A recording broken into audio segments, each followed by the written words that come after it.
देशभरात 77वा प्रजासत्ताक दिन मोठ्या उत्साहात आणि अभिमानात साजरा होत होता. सगळीकडे तिरंगा डौलाने फडकत होता. देशभक्तीपर गीतांचा निनाद सुरू होता आणि संविधानाप्रती निष्ठा व्यक्त केली जात होती. नाशिकमध्येही जिल्हास्तरीय मुख्य सोहळ्याचे आयोजन करण्यात आले होते. राज्याचे मंत्री गिरीश महाजन यांच्या हस्ते ध्वजारोहण झाले आणि त्यानंतर ते उपस्थितांना संबोधित करण्यासाठी उभे राहिले. वातावरण शांत होतं. सर्वजण भाषण ऐकत होते, पण अचानक एका आवाजाने या शांततेचा भंग केला आणि संपूर्ण महाराष्ट्राचं लक्ष नाशिकमधल्या या कार्यक्रमाकडे वेधलं गेलं. नेमकं काय झालं हे पाहूया या व्हिडिओच्या माध्यमातून. त्याआधी चॅनलला सबस्क्राईब करा आणि व्हिडिओ शेवटपर्यंत नक्की बघा.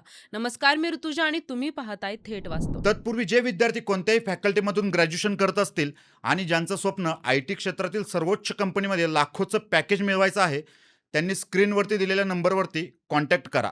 तुम्हाला तिथे संपूर्ण मार्गदर्शन केलं जाईल. मंत्री गिरीश महाजन आपले भाषण करत होते. सरकारी योजना, राज्याचा विकास आणि आगामी संकल्प यावर ते बोलत असताना प्रेक्षकांमध्ये बसलेल्या एका महिला कर्मचाऱ्याने अचानक उभे राहून थेट प्रश्न विचारला.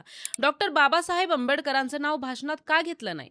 हा सवाल ऐकताच कार्यक्रमस्थळी उपस्थित असलेले अधिकारी, पोलीस आणि लोकप्रतिनिधी अवाक झाले.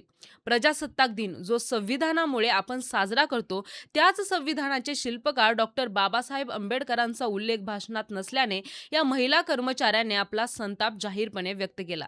या एका प्रश्नामुळे काही काळ कार्यक्रमात गोंधळाची स्थिती निर्माण झाली. या निर्भीड महिलेचं नाव आहे माधवी जाधव. त्या वन विभागात सरकारी कर्मचारी म्हणून कार्यरत आहेत. एका जबाबदार सरकारी पदावर असूनही त्यांनी प्रोटोकॉल किंवा शिस्तीची भीती न बाळगता आपल्या अस्मितेसाठी आणि महापुरुषाच्या सन्मानासाठी आवाज उठवला. त्या केवळ ओरडल्या नाहीत, तर त्यांनी अत्यंत ठामपणे आपली भूमिका मांडली. त्यांच्या मते ज्यांच्यामुळे आपल्याला लोकशाही मिळाली, ज्यांनी देशाचा पाया रचला, अशा विश्वरत्न डॉक्टर बाबासाहेब आंबेडकरांचे नाव प्रजासत्ताक दिनाच्या भाषणात नसणे हा केवळ योगायोग नसून ती एक गंभीर चूक आहे.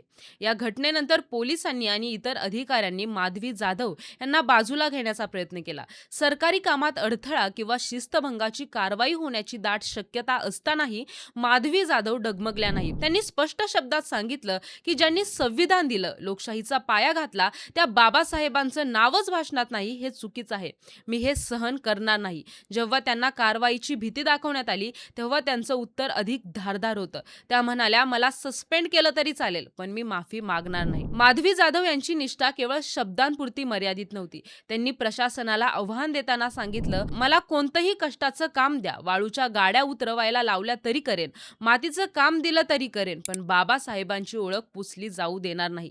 त्यांनी स्पष्ट केलं की भाषण सुरू असताना त्या शेवटपर्यंत वाट पाहत होत्या. कदाचित भाषणाच्या शेवटी किंवा मध्ये मंत्री महोदय बाबासाहेबांचं नाव घेतील अशी त्यांना आशा होती. मात्र जेव्हा भाषण संपत आलं आणि संविधानाच्या जनकाचं नावच घेतलं नाही, तेव्हा त्यांचा संयम तुटला आणि त्यांनी जनसामान्यांच्या भावनांना वाचा फोडली.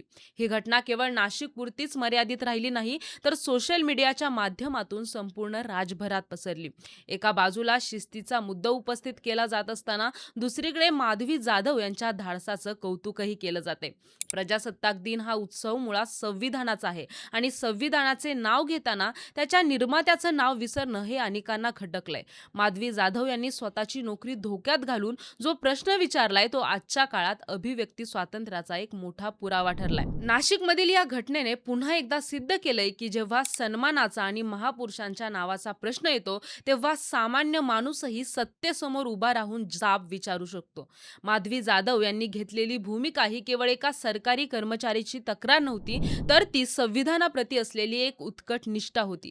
मला सस्पेंड केलं तरी चालेल, पण मी माफी मागणार नाही, हा त्यांचा निर्धार आजही अनेकांच्या मनात घर करून राहिलेला आहे. यावर तुम्हाला काय वाटतं हे कमेंट बॉक्समध्ये नक्की कळवा आणि व्हिडिओ आवडल्यास व्हिडिओला लाईक करा, शेअर करा आणि सबस्क्राईब करायला विसरू नका.